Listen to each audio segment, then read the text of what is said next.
This is CityCast Pittsburgh. I'm Megan Harris, and here's what Pittsburgh's talking about. Colin, Mallory, what is something on the internet that you put out there, that someone else put out there about you, that you maybe wish you could take back? Wow. I mean, I actually recently posted nostalgically about LiveJournal on Blue Sky because I do think that you it's had nice a to have LiveJournal. that. Yeah. Oh, I sure did. I filled that thing up. But if it's still out there somewhere, I'm deeply embarrassed by that because I was very vulnerable and also very hubristic in a very teenaged way. But what else is LiveJournal for? Am I right? Honestly, Mallory, you? There's some photos out there from when I had a regrettable haircut that I wish I could wipe. I was actually thinking photos too, because in that very peak millennial way, there were a lot of club photos taken of me as a late teen, early 20-something that I've deleted all of mine, but I am certain that there are still a few floating out there somewhere on the internet. Yeah, I nuked my Facebook, but I did at one point have a photo floating around of me double fisting red Solo cups with a label maker label on my shirt that said, "I like alcohol." It's just like a little too on the nose. Yeah, I think there's one of me wearing like a huge flat-billed trucker cap that says swag across the front of it. And that says all you need to about like peak 2010s culture. I am with executive producer Mallory Falk and CityCast contributor, City Paper managing editor Colin Williams, talking about the latest with the county's paid parental leave policy and all the ways this conversation has really blown up in the last couple of weeks. We're going to spend a little extra time on this since it's gotten kind of messy. We're also going to have your wins, your losses, your things to know. And then on today's members only bonus segment, alas, we are marking a little more change here for the CityCast Pittsburgh team. Our beloved producer, Sophia, is going to take a step back from production, but is still going to be on the podcast as a CityCast contributor. Colin, you and Sophia are going to be holding it down for us. I'm so excited. We were going to be giving them some flowers and also sharing a few of our favorite places to watch a good fancy movie in Pittsburgh, since everyone's freaking obsessed with the Odyssey right now. And as Sophia pointed out, they are going to have more time for midday showings. So we're going to give them some space for that. If you're not a neighbor, this is a great week to sign up and get our bonus content. We're also going to be on summer break next week. We get a vacation, just a little one, which means, Mallory, that you and I are going to be working, but this is our planning vacation. Get to do some big picture thinking, which is always exciting. Yeah. So that means you won't have podcast episodes in your feed next week. The newsletter won't be going out, but we will be back and at it on August 3rd. Which gives you lots of time to catch up on those exclusive members-only bonus segments if you haven't already. You can sign up at membership.citycast.fm/Pittsburgh. So we'll start with that county paid parental leave proposal, still in the news, but this time for a different reason, I think, than before. County officials are still pushing for it. Lots of members of our local small business community remain concerned about any potential implementation. But now there is this separate but related stuff happening with the county comms department. And just a quick heads up before we start, this conversation includes a mention of suicide. Yeah, so this has been quite the little dust up that's been really igniting Pittsburgh social media of late. As we are recording this, the Allegheny County Director of Communications, Abigail Gardner, is on paid leave. And the reasons for this are manifold. So the Cliff Notes version of kind of what happened with parental leave is this policy was proposed in mid-May. There's been a lot of ensuing debate. As Megan mentioned, the business community has been pushing back pretty hard on the particulars of this proposal, which would offer 18 weeks of paid leave to basically any Allegheny County resident. And that would be, of course, the cost would have to be defrayed by the employer. A lot of people say this is a really good idea for a variety of reasons. The business community says that it's overly burdensome. But in the midst of all of this, Colin Dunlap has the temerity to go on his social media and post screen caps from Pittsburgh Mayor Corey O'Connor's socials that show Sara Innamorato with her hand on her stomach. And he wonders aloud if she is pregnant. And that is, in fact, why the county has proposed this policy. So setting aside all of that for just a moment, Innamorato did confirm that she's pregnant. She said that she would be taking the allowed 12 weeks leave, which is what the all county employees are currently offered. That became law last year in August. But this turns into a typical Dunlap situation where he can't help but just escalate and escalate and escalate. So he goes so far as to basically dox Sara Innamorato, post the location of her home, speculate about who the father of this child might be. You know, this is obviously rankling a lot of people in Pittsburgh. And then a few days later, last week, when we had that horrible air quality, which, by the way, I canceled a trip over because it was so disgusting. It was almost impossible to breathe in Pittsburgh. And Dunlap says, oh, you know, the wildfire smoke is no big deal. He says like, oh yeah, this is how it used to be. Posts a photo of like black and white photo of guys in suits ripping on some big cigars. And he was like, oh yeah, our forefathers even, quote, smoked a pack on top of that. I just want to note here, by the way, that people back then died about 12 years earlier than they did now. So I'm not sure that smoking in the midst of horrible air quality is quite the own that he thinks it is. But I think like it's worth stepping back here. Like there's a long tradition of KDK talk show hosts, like talking about all kinds of things. Wendy Bell, Marty Griffin, like there are a lot of them, like common names, and a lot of people listen to them every single day. But they talk about stuff all the time. I think the reason why this air quality thing, like him making light of it in his way, was even on the radar of the county administration is because he had been doxing Sara Innamorato and talking, you know, openly about some of her staff as well. And I will give Dunlap credit for pulling down the dox post, but I will also say that doxing public officials in 2026 is really dangerous. Like I've talked to multiple people who have been swatted, who have had threatening letters sent to their house, who have been, threatened with sexual assault and murder and various other things. I myself have had hate mail sent my way directly because of Colin Dunlap. So I understand the consequences here, I think, better than many do in Pittsburgh. Like, this isn't a joke.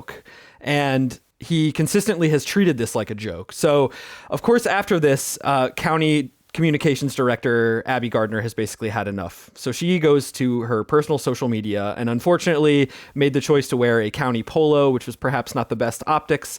And she says, quote, Colin Dunlap said, we're all soft, we're overreacting. Our forefathers used to be outside in the smog and smoke a pack on top of it. And to that, I say, you're right, Colin. You should go outside and smoke a pack on a bridge and then jump off. Have a great weekend, everyone. So pretty brazen on her part.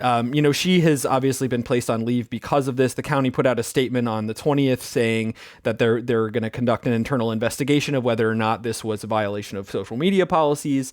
And she has since apologized. And, various other news sources also framed this through the lens of suicide awareness, which I think is perhaps a little disingenuous depending on your point of view. Other people said, this is no big deal. It's like telling someone to go pound sand. But unfortunately, that wasn't the language she chose to use, which I think she's acknowledged, at least in the statement that the county put out.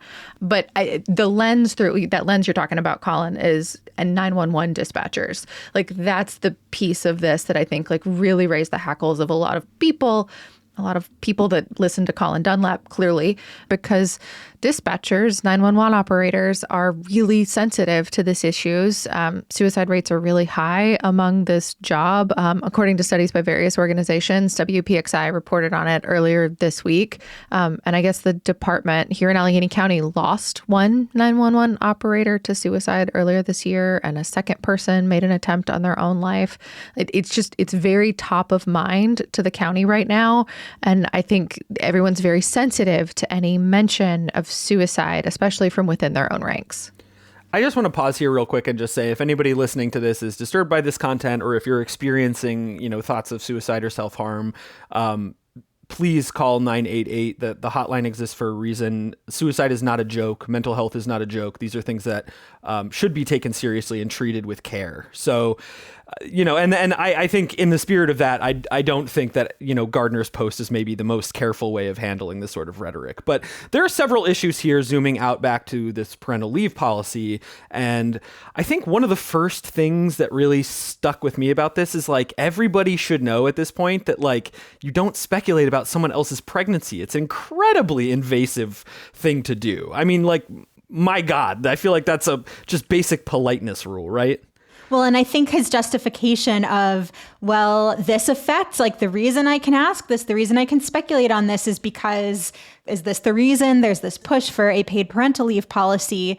which when you just kind of step back and look at the facts, this would mean she's been pregnant for like 2 years, because I believe that's how long the county has been working on this policy. They made this a priority to some extent behind the scenes. Like, it didn't become public until really recently, but they have been working on the language around it off and on for a couple of years, like really since she took office. Yeah. And B, Colin, like you and I were at the media event where they unveiled this policy. And I specifically asked, like, is this going to be retroactive? Will it apply to, will it apply to people who've given... If it's approved. If it is approved, then is there like a certain period where if people have given birth in that period, they will also be entitled to those benefits? That happened at a job I was at once, where people were kind of like back offered parental leave. And the answer was no, it is not retroactive. So... And the soonest that this could take effect is next year. Yes. I don't know how far along Sara is in her pregnancy at this moment, but I'm guessing it will end in calendar year 2026. Yes, when she made the announcement during her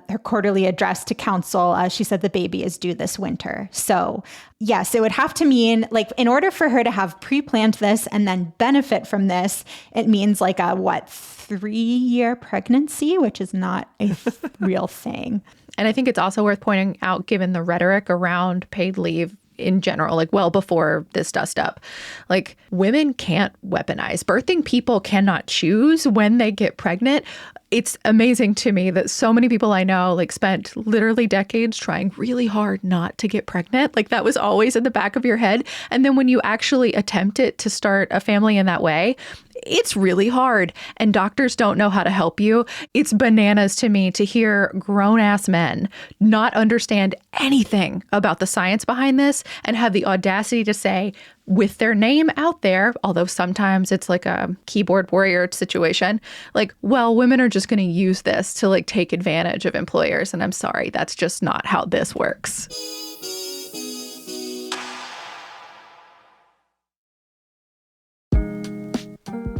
Today's episode is sponsored by YWCA Greater Pittsburgh. They're currently accepting nominations for the 2026 Equity Awards, which honor community members who support their vision of a world where everyone has equitable access to professional and personal opportunities free from injustice. There are 5 award categories: Ally, Bridge Builder, Creative Arts and Innovation, Emerging Leader, and Heroine. Nominations are going to be accepted through Friday, July 24th. YWCA Greater Pittsburgh also encourages self-nominations and especially wants to recognize women of color. So if you or someone you know has been stepping up for your community, this is the perfect opportunity to honor that work. And honorees will be recognized at the Equity Awards Luncheon on Thursday, November 19th at the Westin Pittsburgh. Learn more about the awards categories and submit your nomination today at ywcapgh.org.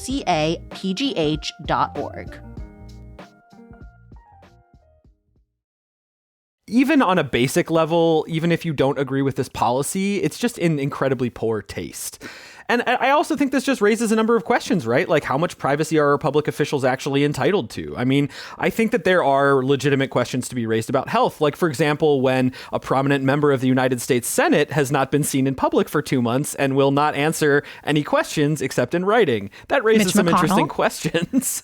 But I do think that, there's a line of good taste and there's a line of like practical information. And I do feel like both of those have been crossed, arguably by both parties here. And if you look at kind of Gardner's rhetoric as well as Dunlap's. There's also, though, the question of like, what are the county prescriptions regarding social media policy? Like if they had a social media policy in place, and if so, is Gardner's free speech somehow falling afoul of the county's policy line? It doesn't seem, though, like the county has anything about what you say on your personal social media so much as when you're posting. Yeah. And I do think like that's worth at least acknowledging, because I see so many stories that like aren't including that. Like, you can hate what Gardner said if you want to, but she said it to her personal Instagram stories, which means that someone that she trusted enough to follow her screenshotted that and sent it to Dunlap. Like, this was a person who was venting on their personal social in a way that maybe you hate that language. That's fair. But I don't think that's different, perhaps, than doing it full-throatedly as like a representative of the county. This is also a thing that's come up with Dunlap a number of times where, like, when I was still using X, I would be screenshotted by him without knowing it, and then I would find my mentions just completely full of absolute knuckle-dragging chuds because he had posted it earlier that day, and then they started showing up in my replies. So this is like it's a sort and that happened this time too. Like libs of TikTok and like a bunch of other accounts all picked up on it, started messaging the comms department, I think the Innamorato accounts. Like this got picked up in a really, like, I would argue, dangerous way because of the efforts that he started.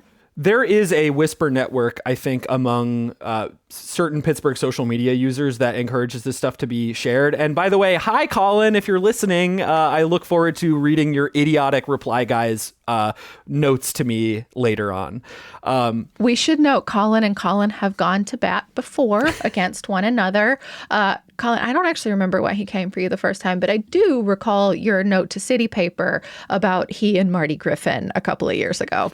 Yeah, my opinion piece was a big. I mean, he got after me over a number of different things. A lot of the coverage that we were doing around the Gaza protests and students' right to actually express their free speech on campus and things like that. But I eventually kind of went on offense and posted an opinion piece. And I just want to say, by the way, I have reread that in advance of this show, and I stand behind every single word. I cannot understand. One of the things that kind of came out in the end of this saga after all of this fallout around Gardner is Dunlap said that he would be, quote, terminated if he did what Gardner did. And yet that seemingly hasn't happened despite him sending hordes of reactionary wingnuts into people's inboxes, into their mailboxes, and to their homes in some cases.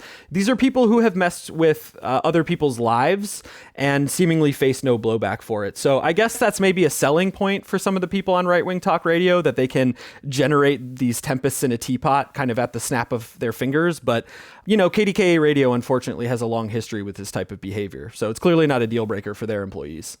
And just worth noting against the backdrop of all of this, a think tank based in Harrisburg, the Keystone Research Center, just put out a report this week about the potential impact of the paid parental leave policy, because, you know, that is it's still an open question whether that's something that's going to pass. And so according to this report, at least, the policy would benefit about 1.7% of the county's workforce. And a reminder, this policy is for birthing parents, their partners, adoptive parents. Yeah. Folks who've received legal custody. The net cost to employers across the county would be $112 million, which is less than 1% of the county's GDP. That's based on math calculating both the cost to employers, the savings if fewer people quit after having a child, the economic activity that's expected to be generated by leave. According to the study, this is less than the cost of workers' compensation claims or paid vacation time incurred by Allegheny County employers each year. So this study at least says that, you know, if you weigh the maternal and infant health gains that the policies like this generate, the conclusion is clear. This is a smart investment for the future. But again, you know, there's been some pushback about this and the ability of small businesses to weather it. And I do hope that the county deeply considers those concerns. You know, I've heard one person propose that, like, perhaps the county could put out like a bid to insurers that, you know, make sure that it is in alignment with the county's policy and could perhaps in some small way financially subsidize the cost burden to employers. So, like, I hope that that's something that is deeply in consideration. It certainly isn't final, but it is interesting to see this math. Also, not for nothing, Keystone Research Center did not realize that our former deputy mayor is there now, Jake Pollack, who was on the show late last year. Innamorato has also explicitly framed this through the lens of the health benefits that this confers on parents. And one thing that I think is worth noting is if we're going to talk about this in terms of numbers, lots of studies back up the idea that this is actually economically beneficial in a public health sense. It prevents sudden unexpected infant deaths. Those are lower among parents who have access to paid parental leave. And across a bunch of studies too, this actually increases a new mother's likelihood of staying in the workforce instead of dropping out to be a stay-at-home mom, and which is itself, you know, quite a task. I think that there are tangible economic benefits here. And, you know, framing this just through the lens of like, this is going to cost businesses a lot is very short-term thinking and not taking really the long-term view. And if you're a small business, I understand why you have that short-term thinking. So like I said, I am very hopeful that the county considers this carefully. I also hope this doxing stuff stops.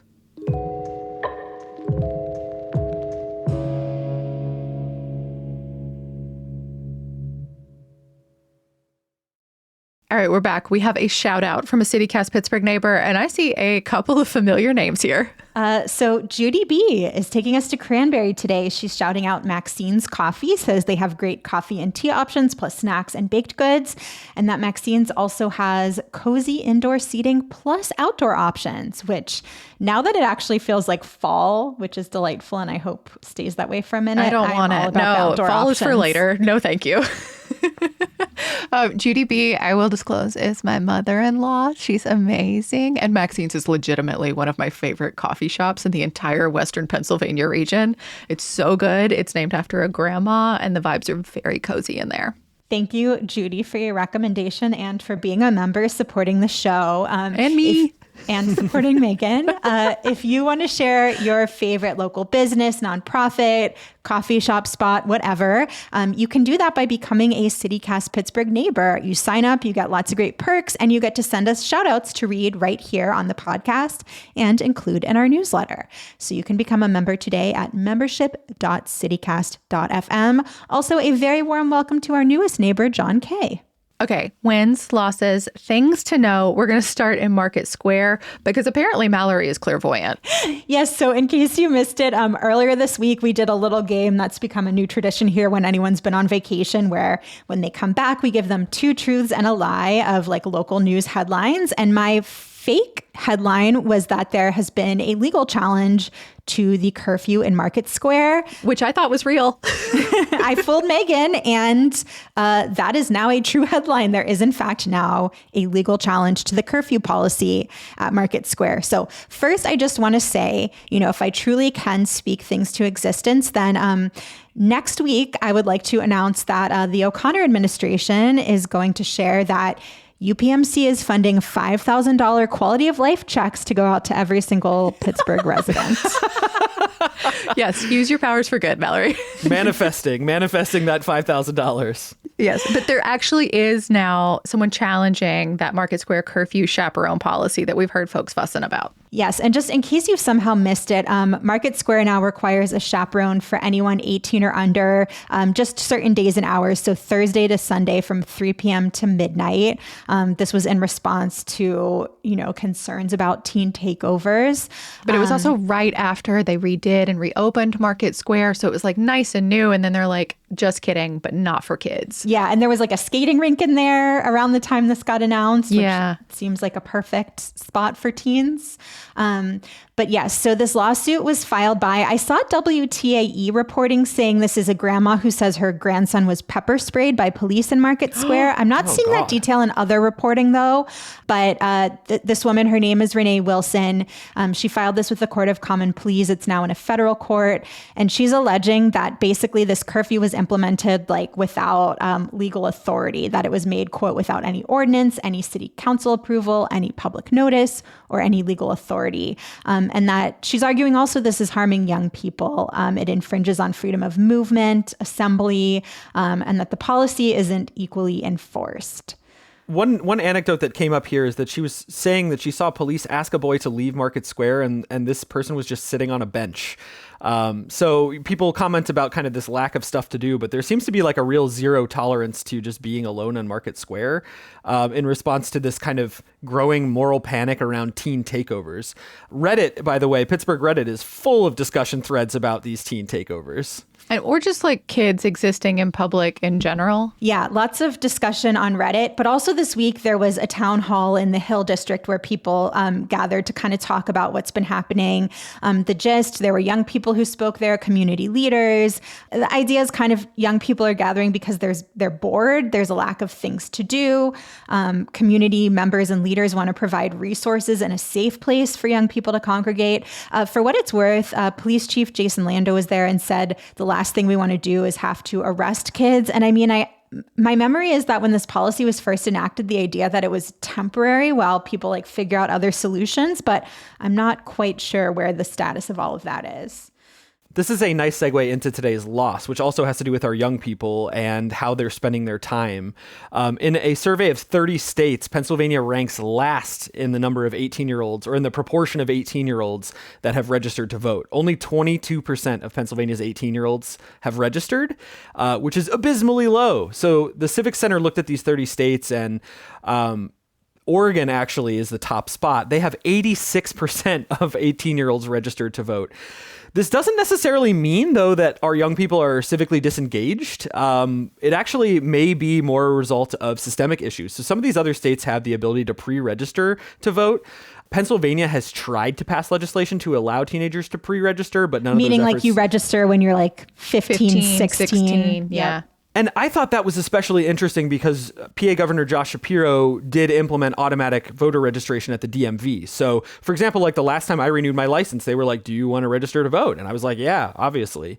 And that registration has been up for renewal basically every time I've gotten my license redone. But teens are also driving less. So this raises a lot of questions about sort of like, when can teens register to vote? Like, if they want to be a part of the civic process, like how easy is it for them to get involved? I found that like roughly a third of 16 to 17-year-olds in Pennsylvania are actually getting their driver's licenses. So seemingly that would maybe be an opportunity to pre-register if there were laws on the books for that. But yeah, we got to get those numbers up. Those are rookie numbers, people. Yeah. I mean, when I was a kid, like we did it in high school. Like different state, different proclivities back then, but like still like it was like really encouraged and like part of like like I remember there being like, it wasn't for me because my family was very clear, you absolutely vote. This is like a thing you do as a citizen. Same. But that wasn't true of everybody, like your lived experience in your family. But there was still a lot of peer pressure. Like everyone in the room was registering to vote. So of course you register to vote. They also found that when teachers help to run voter registration drives, it gets more students to register. It's like setting that example, giving them a space to kind of ask questions about this stuff. And just making it easy. Great argument in favor of funding civics education. And to be clear, I went to a fairly low income school, and the person who ran the clinic for us was the football coach. Like it wasn't like what I would call a super nerd of a teacher. It was like actually the cool dude was the one telling you like, hey, you should do this. Registering to vote. It's a touchdown. A win for the city, for the whole region, really. It sounds like 376 might be reopening early. So it was supposed to be closed until August 3rd. But I mean, as we have all seen on all of those like fascinating little hyperspeed GIFs, videos, they got the bridge into place super quick. PennDOT's now saying that it could open as soon as the middle of next week. But that's, pending like weather and stuff like that. I actually saw them say it might even be early next week, like if everything goes to plan, if the weather cooperates. So, but conveniently not a date. They don't want to be late on a new manufactured date. No, it sounds like no matter what. No, I'm not even going to speak to existence because then like I was going to say no matter what, it's going to open early. That's just asking for some other disaster to strike us. So, once again, we'll see it when we see it. Use those powers for good. It either opens early or we get $5,000 checks. I think, it's a win-win if one of them comes true. Darn. And since we're going to be out for an entire week next week, again, summer vacation, sort of, a couple of extra headlines for Yins. One thing to know, Disney and Kraft Heinz have entered a new multi-year deal. Yes. So the financial details were not disclosed, but essentially it means that like condiments, other products are going to be on hand at theme parks, on cruises.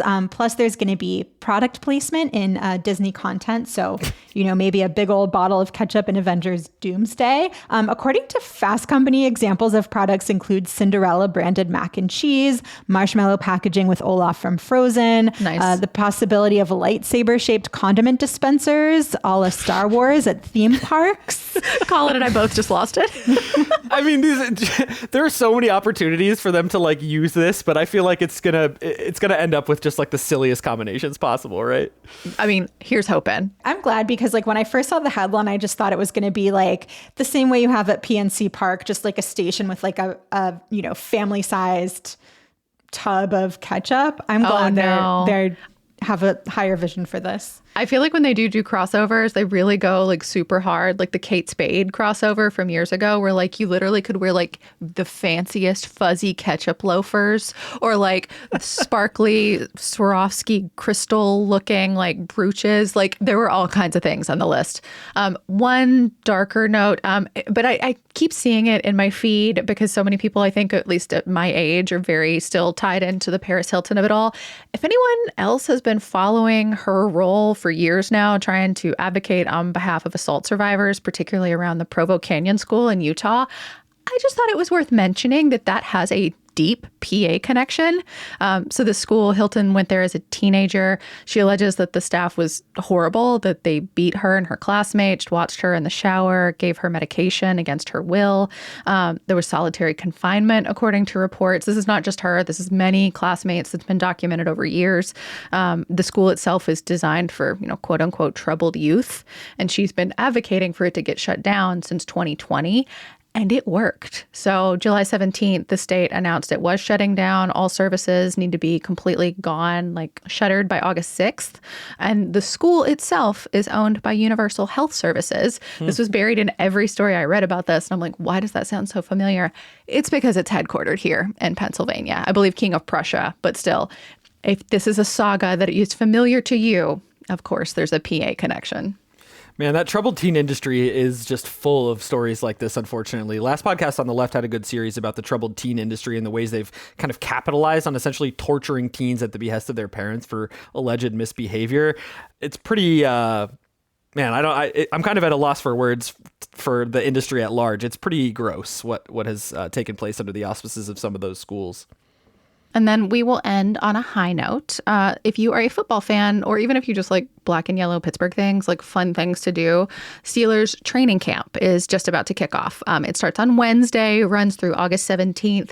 It is free. It's at a small private college in Latrobe, Pennsylvania, St. Vincent's. I have been a couple of times now. It is a genuine blast. If you are a fan, if you have a somewhat young kid in your life, if you just have a free afternoon to use up, it is so much fun. And if Steelers camp is not for you, but you want a different reason to go to Latrobe, mark your calendar for August 22nd to 23rd for the Great American Banana Split celebration. If you didn't already know, Latrobe is the birthplace of the banana split, and they have a big festival to celebrate it every year. Oh, that's so wholesome. If only those two things crossed over, like at the same time. I was double checking the date to see, but alas. That is it for today's show. One more reminder that the podcast and the newsletter are going dark next week. This is our summer planning break. Mallory and I will be working a lot to make sure that we have some good stuff coming up for the rest of the year and beyond. You can always send us ideas. We love to hear from you. You can do that at pittsburgh@citycast.fm. Our CityCast neighbors now get to stick around for another big team update. Like we said at the top, producer Sophia is departing our full-time staff, but amazing news, they are sticking around with us as a CityCast contributor. So this is their final show as our staffer, but we're going to be talking with Sophia and another CityCaster about where the best theaters are for fancy movies like the Odyssey. That is all for today here on CityCast Pittsburgh. You can support us and get our bonus content by becoming a CityCast Pittsburgh neighbor. Learn more at membership.citycast.fm. Our music is by Los Mocachetes, Aaron Taylor Waldman, All the Kimonos, Bagel, and Dusty Decks, with additional mixing by Tyler Lindgren. Mallory Falk is our executive producer. Sophia Lowe produces the show. Laura Sitsui writes our newsletter. Francisco Kilgore is our post-producer this week. Rachel Carlson is our audience development manager, and I'm your host, Megan Harris. We'll be back Monday, August 3rd with more from around the city. Have a great weekend, y'all.